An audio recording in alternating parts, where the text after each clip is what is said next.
All right, guys, so today we are here on a site visit. So the job notes say the client is concerned about a thin area in the backyard. The agronomist does have a few tools on how to check for that. So we're going to go knock, let the client know we're on the property, and then we should be in the backyard assessing the fescue.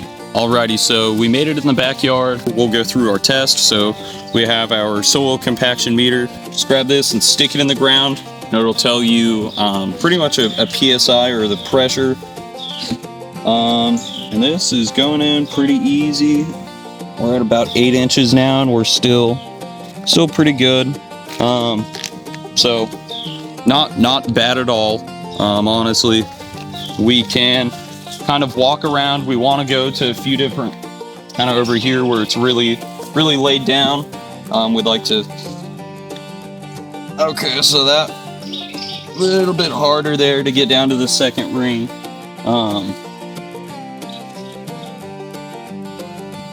So we can kind of look at some of this sand, or what should be dirt and is actually just incredibly sandy. So they have a very sandy soil profile. I'd assume that's because of all the water back here. They more than likely put down some sand to help with the water.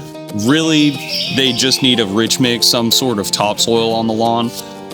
We can actually go ahead and get just a small sample of the soil to actually look at the profile. So we'll get one from 2 different spots. We'll actually go out here to where the fescue is healthy. We'll get one from there, and then we'll compare it to where the fescue isn't doing so hot. So.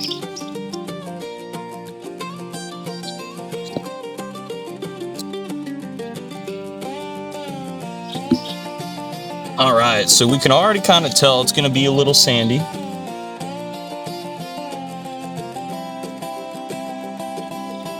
All right, so it looks like the majority, or at least the bottom half of their soil profile is sand.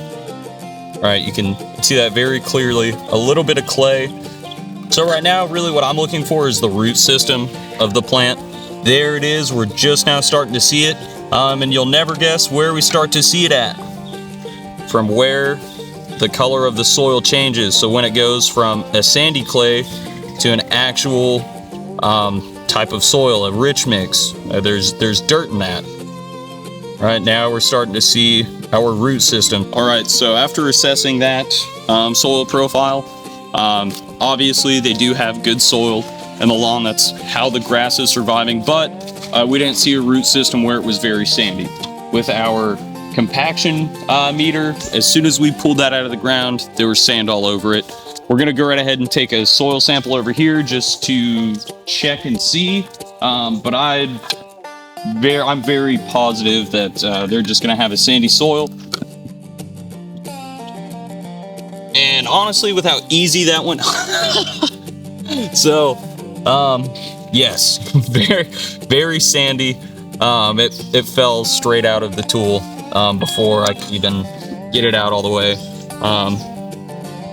So here's a little bit of a root, but not really. We can just see how the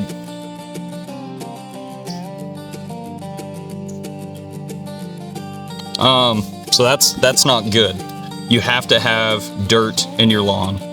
You cannot just have straight sand. Another reason this person's fescue is having a hard time, if we look up to the canopy above us, you can actually see where the fescue starts to get thinner and a lighter color in relation to where the sun hits.